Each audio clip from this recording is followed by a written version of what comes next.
Bienvenidos a esta experiencia espiritual.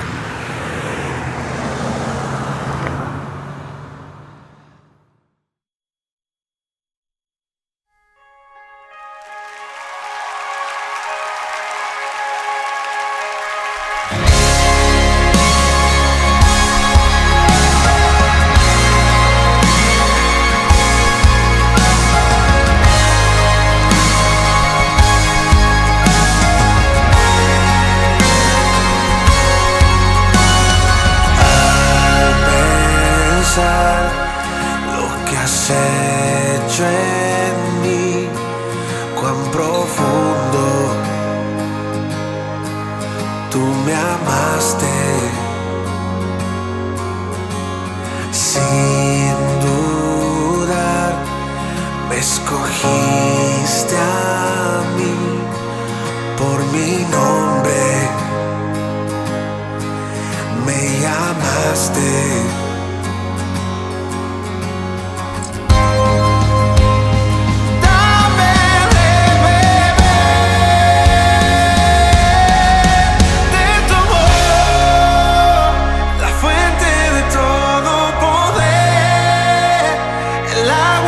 Sacia mi sed, tu inagotable amor, tu amor. Nunca podré imaginar el ancho y la profundidad, tu inagotable amor, tu amor.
Aquel que tiene el poder, la gloria sea Él, la gloria sea Él.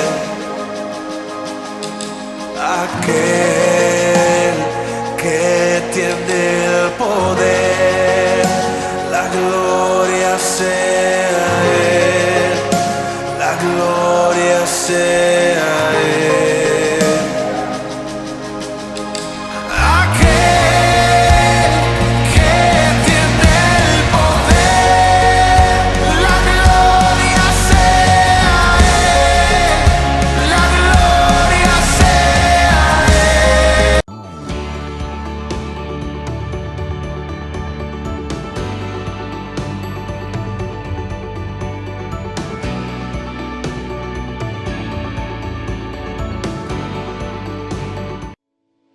¿Cuántas veces has soñado con tener tu propia casa o negocio?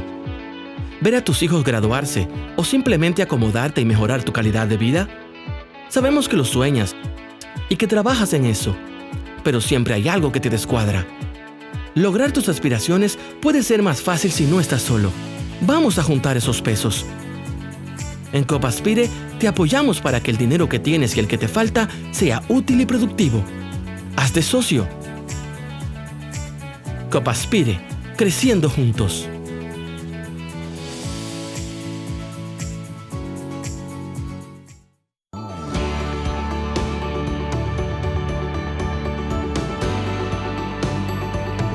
Buenos días, hermanos, hermanas, amigos, amigas de Conoceréis la Verdad desde la perspectiva de la educación. Por la gracia de Dios nos juntamos un viernes más para compartir nuestras ideas de cómo tener una sociedad, una República Dominicana mejor y cómo ser mejores ciudadanos y aprovechando la educación. Tanto esa educación secular, como quisiéramos llamarle o no, o cristiana, pero sobre todo una educación que reconozca el señorío de Cristo y que nos enseña a nosotros a amar a Dios, a imitarlo y a tratar de ser como Él. Una vez más, don Luis Sena. Buenos días, don Luis. Muchas Estuvo gracias. por los Estados Unidos. ¿Cómo le fue en su viaje? No, en realidad estuve en Paraguay, en Sudamérica. En Sudamérica. Perdón, pensaba que estaba, pero qué bueno, de regreso. Gracias. La semana pasada, Luis, estuvimos viendo algunos aspectos de la filosofía cristiana de la educación y nos hacíamos varias preguntas. Una primera pregunta que nos hacíamos era la que tenía que ver con la naturaleza del niño que reciben el maestro, la maestra en la escuela, y que la respuesta a esa pregunta tenía que afectar los métodos, el contenido y las relaciones que se daban en la escuela. Si el maestro entiende la naturaleza del niño y de la niña, es obvio que el resultado tendría que ser diferente. ¿Cuál es la naturaleza del niño que recibimos en la escuela cada día? Un portador de la imagen de Dios, lo cual lo hace la criatura por excelencia en el universo. Cada niño es especial. No hay niños ordinarios, como dice la doctora Elizabeth Humans. Y como no hay niños ordinarios, no pueden haber métodos ordinarios para tratar con ellos. Cada ser humano viene de un niño. Y cada niño es una pieza de maravilla de la creación. Entonces, lo primero que un educador debe entender es que tiene ahí 25 o 30 maravillas, producto de la creación de Dios, pero una creación especial, porque comparte la estructura del mundo natural, pero también tiene capacidades espirituales que reflejan la espiritualidad del Creador. O sea, es una interfase, es un intermediario entre Dios y su creación. Es especial, no es simplemente animal, no es simplemente natural. Y esa interfase entre Dios y su creación hace que el destino del universo depende de la conducta y el pensamiento de los seres humanos. Por eso toda la creación quedó sometida a vanidad cuando humanos decidieron renunciar a la vocación de crecer, multiplicarse y sojuzgar la creación. Rechazar ese mandato de Dios tuvo consecuencias naturales, porque los humanos somos más que naturaleza. Ok, Luis, si nosotros tomamos en cuenta esa definición, y de hecho me parece extraordinario, y ojalá que las personas en sus casas hayan aquilatado la respuesta que nos ha dado. Esa condición de especialidad de los niños como reflejo de la imagen de Dios, en la medida en que el maestro toma en serio esa parte y descubre que esa naturaleza del niño lo obliga a él a darle un trato y a preocuparse, porque la experiencia áulica de ese niño con él y esa relación personal con él sienta que esa condición de especialidad es valorizada y es desarrollada. ¿A dónde nos llevaría a nosotros como país una conciencia de esa naturaleza donde maestros y maestras alcanzaran a ver a sus alumnos desde la perspectiva en que lo estás definiendo ahora? Incluyendo el hecho de que los maestros se vean a sí mismos en esa categoría de seres humanos, portadores de la imagen y semejanza de Dios, cumpliendo un rol vocacional en el aula hacia otros portadores de la imagen y semejanza de Dios. ¿A dónde nos llevaría? A ser una nación próspera, una nación justa, una nación hermosa, una sociedad que verdaderamente proyectara el gobierno beneficioso de Jesucristo sobre nuestra nación a través de los sistemas sociales de la República Dominicana. Porque en la educación se fabrica, se le da forma a la mente de los estudiantes y se les lleva en una educación verdaderamente bíblica y cristocéntrica a admirar a Dios y a querer servirle. Entonces, además, sería una nación con una gran cantidad de creyentes verdaderos. O sea, ese sería el ideal. Exacto. Ahora, un maestro que llegó a la universidad a estudiar educación porque alguien le dijo que él no daba para más nada y que ha estado ahí vegetando en un aula, quizás alcanzó un grado asociado, un certificado de estudios superiores, o es maestro normal primario de hace 40 y tantos años, o es un licenciado en educación, pero que nunca vio en sí mismo esa condición. ¿Cómo trabajar la imagen del maestro, obviamente de la maestra, para que él logre verse ahora en ese rol vocacional, pero también en ese rol de condición especial? Tú reflejas la gloria de Dios, tú reflejas la imagen de tu Creador, independientemente de lo que un segmento de la sociedad haya dicho de ti y de tu profesión. Tú tienes que ponerte por encima de eso y verte de manera correcta, como Dios te hizo y para lo que Dios te hizo. ¿Cómo trabajamos nosotros ahora para que los maestros cambien la imagen que tienen de ellos mismos y que tienen de sus propios alumnos? Bueno, en primer lugar, trabajando el concepto de identidad como humano desde una perspectiva, desde una cosmovisión bíblica. Volver al sentido de revisar bíblicamente la identidad y vocación general como ser humano, luego ubicarse en el contexto de su llamado y verificar si tiene un llamado para esa actividad tan especial que es ser maestro. Ser maestro, después de ser padre y madre, es posiblemente uno de los llamados más elevados que un humano puede tener. Es decir, incidir en la formación y desarrollo de otro ser humano para que cumpla el propósito de Dios en su vida es uno de los llamados más altos. Y los que tienen ese llamado de parte de Jesucristo, no de otros humanos. Entonces, lo primero que deben librarse es de los otros humanos y verificar directamente con Jesucristo si esa es la vocación para la cual Dios lo creó. Porque Dios nos ha creado a todos nosotros con un llamado o vocación. Tenemos que descubrirlo y desarrollarlo.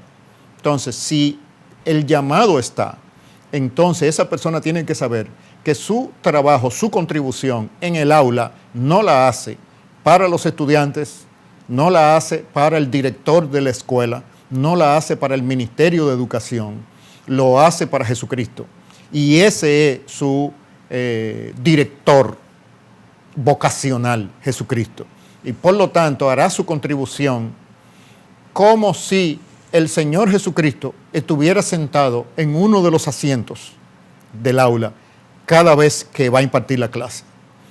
Y le dedica la clase a ese que está sentado ahí. Como decían algunos antepasados reformados, la audiencia de uno. Un famoso, uno de los padres de la patria que instigó, de los Estados Unidos, que instigó la revolución contra Inglaterra y la independencia de los Estados Unidos, que hizo un discurso muy ferviente, que estimuló el espíritu revolucionario norteamericano. Cuando lo entrevistaron después, le dijeron, pero usted es un hombre de hacienda, de agricultura, ¿de dónde le salió a usted ese fervor político? No lo conocíamos a usted como un activista que pudiera dar un discurso así. Y él dijo que cuando estaba hablándole a la asamblea de las 13 colonias, el Espíritu Santo le dio la percepción de que había uno sentado en esa audiencia a quien él tenía que honrar. Entonces él decía, la audiencia de ese uno, a ese yo le estaba dedicando mis palabras. Entonces pudiéramos hacer un paralelo de que un profesor cristiano con una vocación bíblica y con una cosmovisión cristiana, cuando está en su aula, percibe que representado en esos estudiantes está ese uno, el cual protege a esos niños. Y por lo tanto, su servicio debe ser honrar a la imagen de Jesucristo en esos seres humanos que están ahí.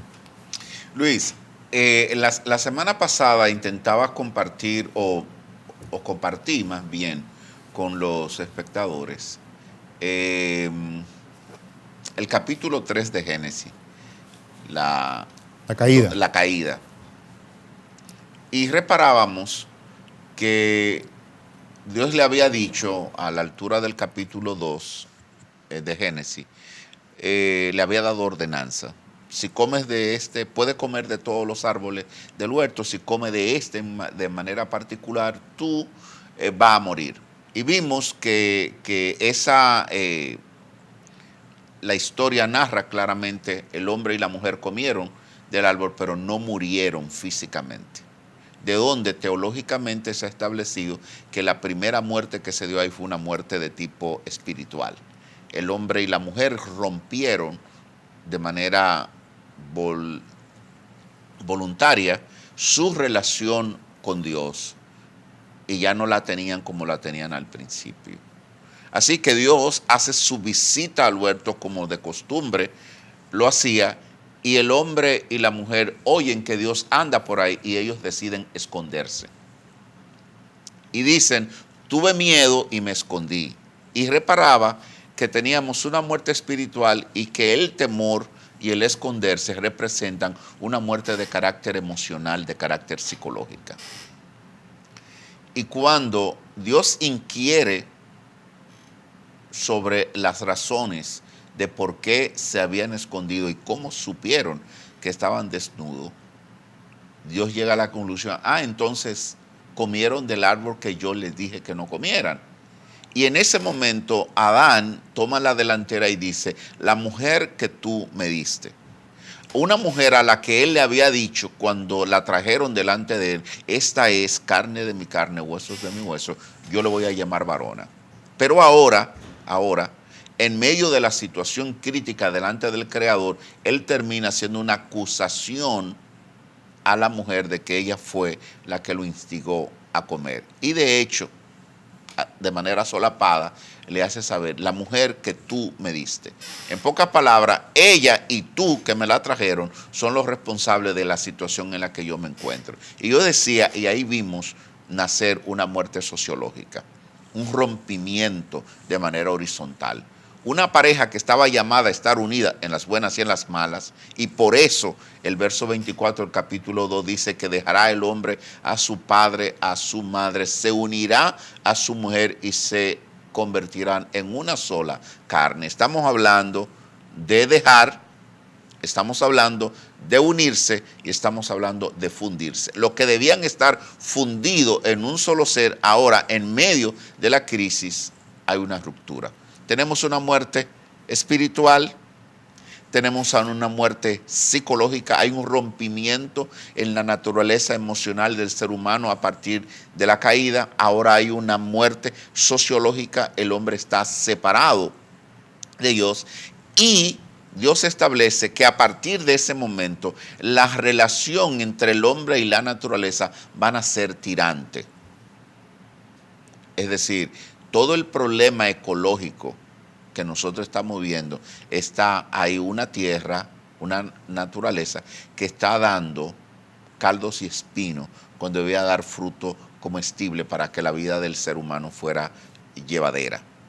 Tenemos muerte espiritual, ruptura de Dios y el hombre, muerte psicológica, ruptura interna del hombre, muerte sociológica, el hombre con el hombre, una muerte ecológica. Y finalmente Dios le dice al ángel que proteja el árbol de la vida para que el hombre no comiera del árbol de la vida y terminara siendo inmortal, viviendo eternamente. Así dice el texto. Cuando tú ves ese panorama y tú llevas por lo menos identificado 5 muertes: espiritual, psicológica, sociológica, ecológica y física, tú llevas eso al aula de clase y el maestro que está ahí, y ahora ve, para retomar el concepto de la audiencia de uno, ve en esa aula, dentro de todo el grupo de los 25, 35 alumnos, ve la presencia de uno a quien él tiene que honrar, y uno que dijo: todas esas muertes yo las puedo cambiar dando mi propia vida. ¿Cómo el aula se convierte en un espacio, como yo le estoy llamando a partir de un espacio de resurrección, un espacio de vuelta a la vida? Muy bien. Hemos tocado el perfil del ser humano desde la perspectiva de la creación y de la caída. Entonces, esos son 2 elementos importantes para poder ministrar la reconciliación con Dios y la salvación. Es decir, toda situación, todo problema tiene que resolverse en el contexto del sistema donde se encuentra. Obviar las características del sistema de la creación, obviar las características que le añade como adjetivo la caída, es no entender el contexto para la salvación, que es lo que hemos hecho el pueblo evangélico en nuestra generación, centrándonos nada más en la caída, pero no en la creación. Entonces, el ser humano es una criatura especial que decidió voluntariamente ser rebelde, y esa rebeldía la hemos heredado todo el resto de los seres humanos. Entonces, un maestro que ministra la reconciliación de Dios en el aula entiende que está trabajando en el contexto de la creación, la caída y la redención, que tiene seres humanos especiales ahí, portadores de la imagen y semejanza de Dios, pero con un pecado remanente y rebeldes voluntariamente a ese Dios. Entonces, ese maestro, entendiendo que ese es el sistema en el que está operando y contando con la fuerza externa que puede cambiar la inercia de la caída y la continuidad de la caída, el poder espiritual de la resurrección es un poder que entra en el universo y funciona como esa fuerza que altera la inercia de la caída en la creación. Entonces, a través de las materias escolares y su contenido y la integración bíblica en esas materias escolares, tiene que llevar a los estudiantes a admirar ese Dios de la creación que es como un superhumano inteligente, una superinteligencia que ha creado verdad, que ha creado belleza en la creación, que ha creado orden. Los niños llegan a admirar a ese Dios y a querer ser amigos de ese Dios. Entonces, el Evangelio en palabras, eventualmente dentro de la expresión del trabajo en el aula, guiará a la reconciliación de esos estudiantes con ese Dios creador, lo cual los equipa para desarrollar el potencial que ese creador puso en ellos, porque ahí hay un potencial que no ha sido desarrollado, al igual que en todos los humanos. Es decir, la reconciliación en Jesucristo implica el descubrimiento y desarrollo del potencial que Dios puso en todos los humanos. Entonces, el maestro integral cristiano tiene que demostrar por medio del contenido de las materias el carácter, las cualidades de ese Dios creador para que los niños queden admirados. Y esa admiración crea un terreno fértil para el Evangelio en palabras, que es el medio de hacerse amigo de ese Dios, pero no es simplemente hacerse amigo para que los pecados sean perdonados. Los pecados son una barrera para el propósito de Dios con ellos. Entonces, en Cristo esos pecados son perdonados. Ahora el camino está libre para avanzar a toda velocidad en el desarrollo de sus capacidades personales, porque Dios se gloría en ver a los humanos desarrollando el potencial que Él puso en ellos. Fíjate, es interesante, Luis, verlo de esa perspectiva, porque eso nos obliga entonces a nosotros a reconsiderar un aspecto que yo entiendo que ha sido parte de los factores del no éxito del aula, y es dar por sentado que la caída no afectó la condición de la naturaleza humana, y todos esos niños que están ahí son buenos. Si tú les enseñas buenas matemáticas, si les enseñas buena gramática, ellos van a saber expresarse, van a poder contabilizar el mundo y van a poder sumar y restar para lograr el éxito de ellos y de los suyos en la vida, pero no necesariamente significa que ellos van a ser justos a la hora de distribuir, ni justos a la hora de administrar justicia, si la educación no está apuntando hacia un cambio en la cosmovisión y un cambio en el corazón, en el alma. La educación que nosotros podemos ofrecer o estamos ofreciendo como nación puede ser una educación buena y válida para lograr a individuos que desempeñen con destreza las funciones en las que tú lo pongas. No es extraño entonces que haya una queja tan colectiva en la sociedad dominicana sobre la condición moral de las personas que nos dirigen. La educación no ha podido sacar de las aulas secundarias, primarias y universitarias a gente moralmente sano. En la medida que los métodos y los contenidos que enseñamos, como tú decías hace un momento, Luis, esa vinculación de los contenidos de las asignaturas con la verdad revelada en la Sagrada Escritura, es que presentará a un Dios que llamará la atención, pero también una palabra que traerá a la conciencia de los estudiantes y de los maestros su realidad espiritual.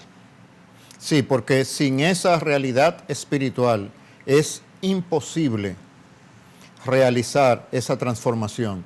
Debemos recordar que para solucionar un problema, nosotros necesitamos una lógica diferente al sistema que creó el problema. Los seres humanos caídos estamos en un universo que sin la fuerza de la resurrección no es posible la transformación. Entonces, el sistema educativo nacional no es efectivo, el público ni el privado. No puede serlo, no es que es efectivo, no puede serlo. Y es importante saber cuándo las cosas no pueden ser dentro de un sistema, para no insistir en trabajar dentro del mismo sistema. Si usamos una ilustración de la matemática, una ecuación de primer grado con dos incógnitas en el mundo de los números reales no se puede resolver. Por lo tanto, si a uno le plantean que resuelva esa ecuación en el contexto de los números reales, alguien que sabe de matemáticas sabe que no se puede, no lo intenta porque no se puede, necesita abocarse a otro sistema de pensamiento. Entonces, ¿qué quiere decir? En el contexto de la ausencia de un mensaje redentivo mediante integración bíblica en el aula, no es posible crear una ciudadanía justa y autogobernada. La educación pública de base secular no puede producir personas que desarrollen su potencial emocional, mental y de productividad de manera equilibrada. Tiende a crear consumidores y a los más inteligentes los nutre como potenciales explotadores de los otros humanos. Entonces, en una educación sobre la base de una cosmovisión secular, produce un ser humano destructivo. Para corregir eso, necesitamos entonces la fuerza de la resurrección, la fuerza del Evangelio para producir seres humanos transformados. Entonces, esa clarificación es la que nos lleva a un análisis sistémico de la realidad, para no insistir en querer producir algo imposible. No es posible para la educación basada en las premisas del secularismo producir el tipo de República Dominicana que anhelamos. Luis, eso nos lleva entonces, nos obliga a que nosotros tengamos que revisar, y quizás esto es un poquito llamar la atención de los líderes y maestros de las iglesias.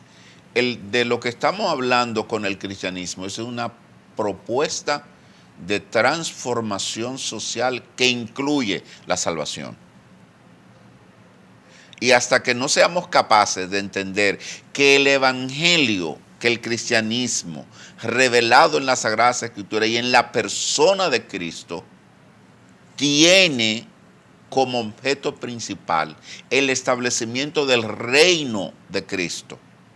Y la salvación es un consecuente de ese establecimiento. En pocas palabras, el cristianismo tiene la base filosófica y estructural para producir una sociedad diferente. Esa es la tarea de la iglesia y es la tarea de la escuela cristiana y debería ser la tarea de la escuela en sentido general. Claro, porque debemos recordar que la creación en su estado caído, con la presencia del pecado, no es la creación original y no es la creación final.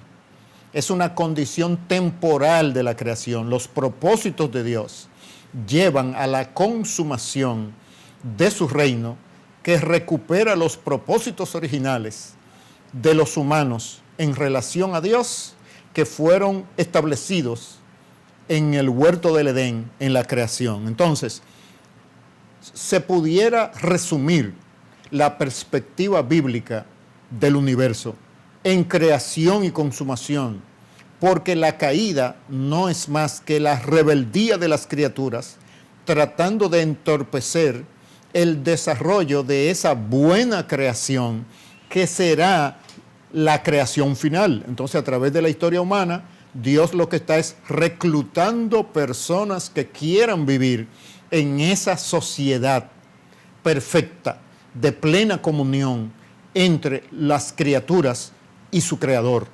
Pero el pecado no fabricó una creación alternativa, simplemente trata de sacar de dirección y de productividad la creación original. La reconciliación en Jesucristo lo que corrige esa dirección para que el desarrollo de la creación original apunte en la dirección de la transformación total que se realizará cuando Cristo venga en la consumación. O sea que nosotros como cristianos en esta generación anunciamos con nuestras acciones, con nuestras palabras y con nuestros productos culturales una realidad que será total. Siempre será parcial dentro de la historia, pero va a tener los símbolos y los elementos cualitativos de justicia, de verdad y de belleza que caracterizarán la Nueva Jerusalén en la plena comunión de Dios con los humanos en el contexto de la tierra restaurada. Luis, eso nos lleva a que nosotros procuremos liderear como creyente, como súbdito del reino de Cristo, a liderear en todas las áreas del quehacer humano, porque no vamos a tener una escuela que apunte a la restauración armoniosa de esa creación, de la misma creación que ha sido trastocada por voluntad del hombre, pero que es la misma creación que Dios le entregó al ser humano para que la multiplicara, para que la dominara. Entonces, tenemos que ir a la ciencia, tenemos que ir a las artes, tenemos que ir a todo el desarrollo científico. O sea, salir de la iglesia. Salir de la iglesia y liderear para garantizar que realmente nosotros tenemos una creación que está bajo la dirección de seres humanos donde la gloria de Dios está reflejada. Sí, si los cristianos no somos líderes culturales en todas las áreas, estamos debilitando el poder de la sal y la luz del reino de Dios en nuestra sociedad. Y cuando decimos líderes, es líderes servidores, no líderes dentro de la acepción de humanos que les sacan ventajas a otros humanos, sino en la concepción de Filipenses 2, de aquel que siendo igual a Dios, no estimó el ser igual a Dios como algo a que aferrarse. Esa es la filosofía de liderazgo del reino de Dios. Entonces, los cristianos tenemos que desarrollar nuestro potencial natural, profesional, para ser distinguidos como líderes de conocimiento y líderes de posición dentro de nuestra cultura. Porque desde esas posiciones podemos traer beneficio para la sociedad completa y modelar un tipo de liderazgo que no se basa en sacar ventaja y cultivar el egoísmo, sino que se desprende de lo suyo para servir y modela otro tipo de humanidad, que es la humanidad que invita a Jesucristo a que formemos parte. Tomando eso en cuenta, Luis, nosotros tenemos que vernos desafiados en varias direcciones y preguntarnos dónde y cómo nosotros podemos liderar desde el deporte, desde la televisión, desde la recreación, el cine, la pintura, la música. Cómo nosotros... La política. La política, sobre todo. Porque lo que nosotros hemos estado viendo, desafortunadamente, a hombres y mujeres cuyos dones y talentos, en vez de usarlo para el bien colectivo, están usándolo para su propio bien y buscando la manera de manipular.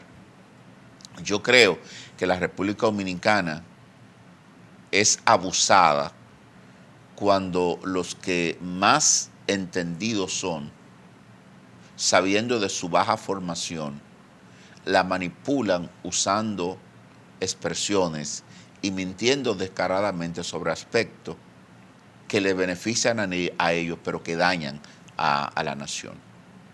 Liderar esa sociedad es responsabilidad, porque dice la Biblia que la naturaleza gime como con dolor de parto, esperando que la gloria sea manifestada en los hijos de Dios. ¿Cómo vamos a entender la gloria manifestada?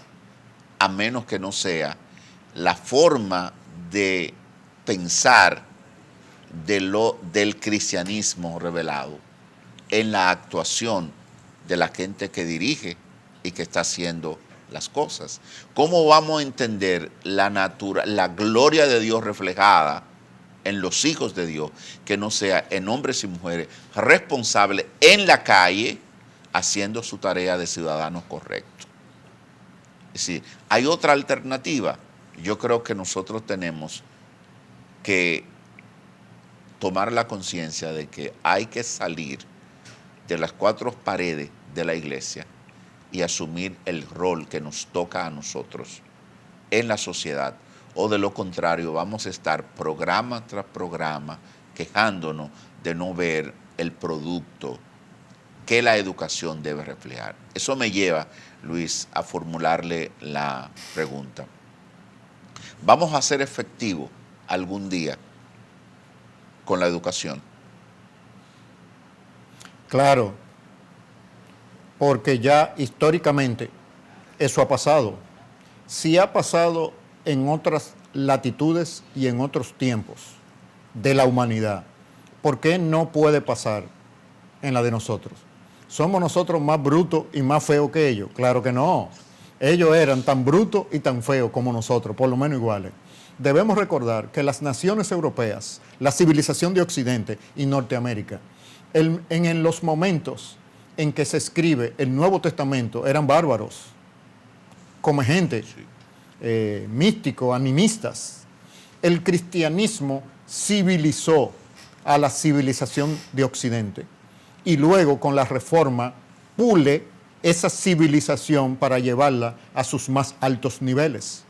¿Por qué esas ideas no nos han transformado a nosotros? Porque nos la han ocultado. La mayoría de las veces por desconocimiento, otras veces por una intuición pecaminosa de no levantar competidores en el resto del mundo.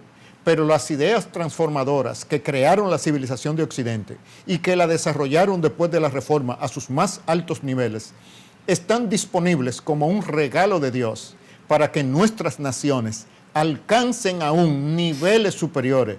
No hay ninguna razón para que la República Dominicana no pueda ser superior a Suiza.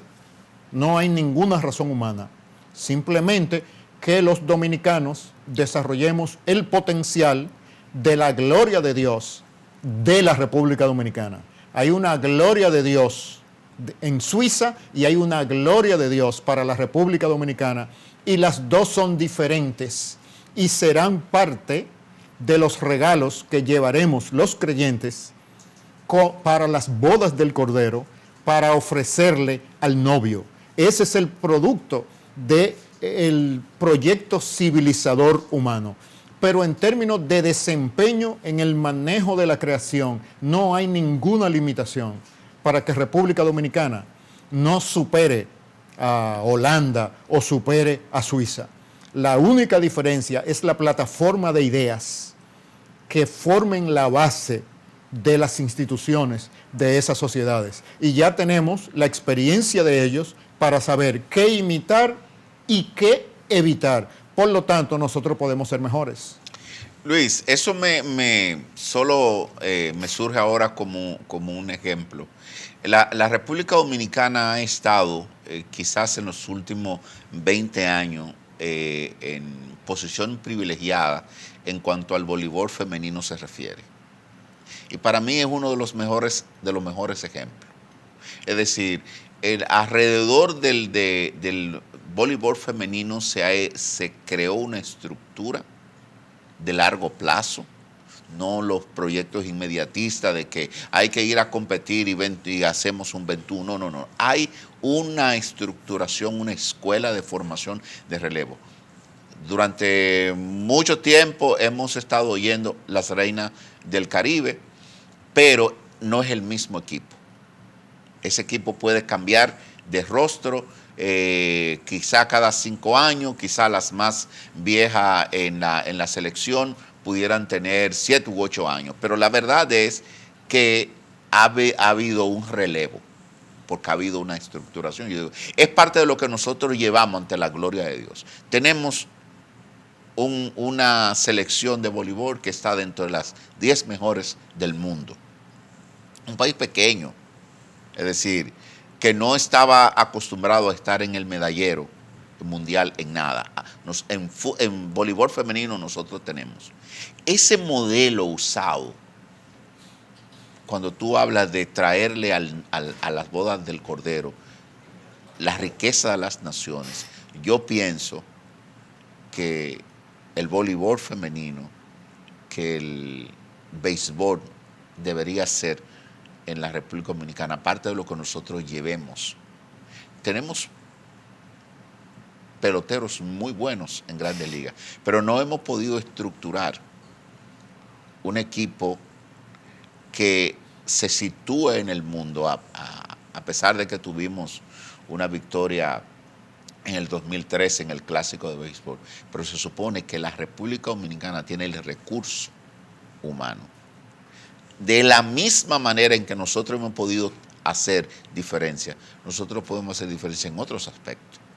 Claro, porque esos son indicadores de que hay un potencial. Nosotros podemos ser los mejores educadores y crear modelos tecnológicos, innovaciones para la salud, para la educación, para la aeronáutica, para todo.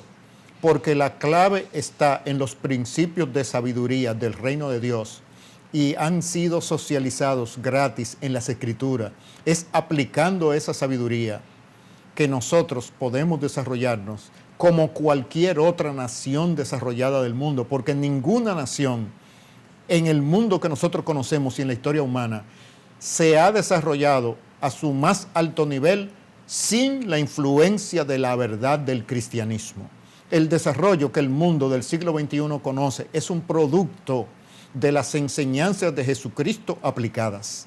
Si nosotros las aplicamos en el universo de nuestros sistemas sociales, veremos un florecimiento, así como del béisbol y del voleibol. Lo veremos en la política, en la educación, en las artes, en la culinaria, la comida. La comida dominicana también es parte de lo que llevaremos de la riqueza a la Nueva Jerusalén. A la Nueva Jerusalén. Señores, ya redondeando en nuestro programa hoy, que para mí sigue siendo un espacio que Dios nos ha permitido a Luis y a mí para compartir esas ideas que esperamos que de verdad le ayuden a ustedes. Pero hay algo que en el día de hoy hemos dicho. Nosotros creemos que la República Dominicana puede ser mejor. Pero Luis acaba de decir algo. Ninguna nación del mundo se ha desarrollado a expensa de los valores revelados en las Sagradas Escrituras, en el cristianismo verdadero. De tal manera que no es sacando la Biblia de la escuela, no es sacando la verdad revelada, no es ni aún quitando el escudo de la bandera. No, esa es la trampa. Esa es la trampa. Ese es el atraso. Entonces, no es así que vamos a producir una República Dominicana diferente y próspera. Ojo con eso, mis queridos amigos y amigas de los líderes políticos en la República Dominicana. Es volviendo a la verdad revelada que vamos a tener una nación verdaderamente florescente, justa y piadosa. No hay nación en el mundo que haya alcanzado niveles de desarrollo a expensa de la verdad del Evangelio y del Señor Jesucristo. Y esas naciones, como China, como Japón, como Singapur, que no son cristianas, pero han alcanzado desarrollo, es porque han imitado el desarrollo de Occidente que el cristianismo produjo. Exactamente. Es un modelo que imita lo bueno del otro lado sin el fundamento de la Sagrada Escritura. En cualquier momento, eso es un edificio de arena que puede derribarse. Ahora, lo que está fundamentado en la palabra, vienen vientos y no cae. Muchas gracias por su atención y nos veremos la próxima semana en un Conoceréis la Verdad desde la perspectiva bíblica. Feliz resto de la semana para cada uno de ustedes. Feliz resto de la semana, Luis. Muy bien, gracias.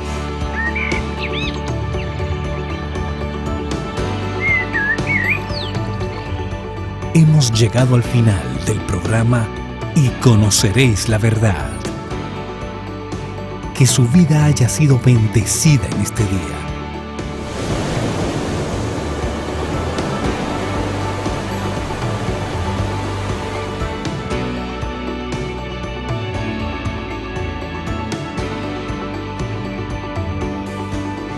Le esperamos de lunes a viernes a esta misma hora. Invocamos la presencia de Dios sobre su vida y familia.